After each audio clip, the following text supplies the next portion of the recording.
सुबह की रोशनी अभी पूरी तरह फैली भी नहीं होती कि आयरा की आंख खुल जाती है। वो उठकर देखती है तो कामयार भी जाग चुका होता है, मगर उसके चेहरे पर अजीब सी झंझलाहट होती है। एक मामूली सी बात पर दोनों के दरमियान तलख कलामी शुरू हो जाती है। उसे लगा है कि तुमने उसे छोड़ दिया था। वो अंदर से टूट गया है। इंसान बाहर से जितना सख्त लगे, अंदर से इतना ही जख्मी होता है। दूसरी तरफ रात का मंजर दिखाया जाता है। अंधेरी सड़क, तेज रफ्तार गाड़ी और स्टीयरिंग पर बैठा कामयार नशे में डूबा हुआ। साथ वाली सेट पर फारिया बैठी होती है, जो उसे भड़का रही होती है, पुरानी बातें छीड़ रही होती है। कामयार गुस्से और दर्द के मिले जले आलम में गाड़ी और तेज कर देता है। फारिया चीख कर कहती है, कामयार गाड़ी आहिस्ता करो, मगर देर हो चुकी होती है। अचानक एक जोरदार टिकर की आवाज़, गाड़ी सड़क से फिसल कर पलट जाती है।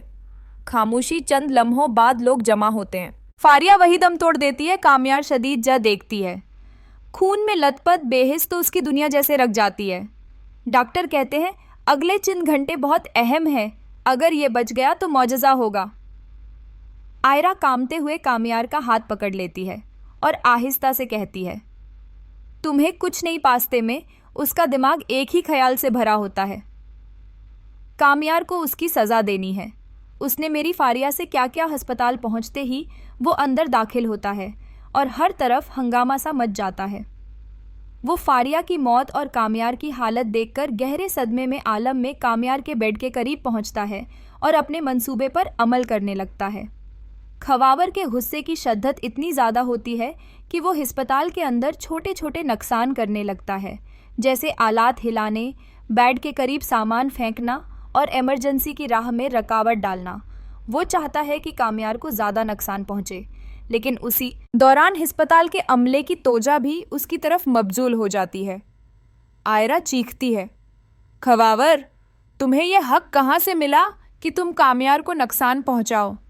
खवावर कुछ कहने की कोशिश करता है, लेकिन उसके अंदर फारिया के लिए सदमा और गुस्सा इतना ज़्यादा होता है कि वो खुद काबू में नहीं रह पाता। उसकी ये हरकतें कामयार को नुकसान पहुंचाने की कोशिश में और भी खतरनाक हो जाती है। इस दौरान डॉक्टर और अस्पताल का अमला फौरी तौर पर मुदाखलत करता है और खवावर को काबू में ले लिया जाता है, लेकिन कामयार को पहले ही पहुंचने वाले नुकसान की वजह से इसकी हालत और नाजुक हो जाती है। आयरा रोती हुई कामयार के पास बैठ जाती है और दिल ही दिल में दुआ करती है कि वो बच जाए। इस पार्ट में एक बड़ा ट्विस्ट ये आता है कि खवावर के गुस्से की वजह से कामयार की हालत पहले से भी ज़्यादा नाजुक हो जाती है और आयरा को अब ये फैसला करना होगा कि वो अपने महबूब को बचाने के लिए क्या कदम उठाएगी और क्या वो दोबारा खवावर के खतरे का मुकाबला कर पाएगी या नहीं। आयरा ने जैसे ही कामयार के करीब बैठकर उसकी हालत देखी, उसके आंसू रखने का नाम ही नहीं ले रहे थे। कामयार बेहोश था, लेकिन दिल की धड़कन अभी भी जिंदगी की अलामत दे रही थी। अस्पताल का अमला फौरी तौर पर कामयार के इलाज में मसरूफ़ था। मास्टर प्लान बनता है, अब मैं कामयार को एक बार और सबक सिखाऊंगा, लेकिन इस बार वो कभी वापस नहीं आएगा। दूसरी तरफ आयरा अस्पताल में अपने जज्बात के साथ लड़ रही थी। वो जानती थी कि अगर वो ढेली पड़ गई तो कामयार की ज़िंदगी दग गई को असब की गई कि ये खवाविर ने अस्पताल के बाहर अपने गुंडों को पहले ही तैनात कर रखा था।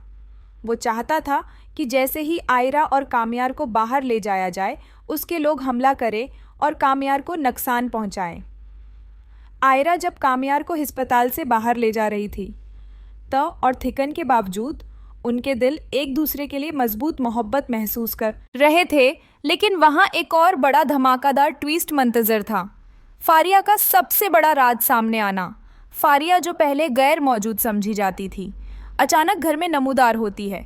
इसके चेहरे पर एक राज छिपा हुआ था जो कामयार और आयरा के मुस्तकबल को बदल सकता था। आयरा यकीन नहीं कर पाती और कहती है, मैंने पहले भी धोखा खाया है, अब मैं दोबारा नहीं खाऊंगी। लेकिन फारिया का राज ये था कि वो किसी ताकतवर गुरुआ के साथ जड़ी हुई थी और उस गुरुआ के इरादे कामयार और आयरा के खिलाफ थे। आयरा और कामयार को अब फैसला करना था कि वो उस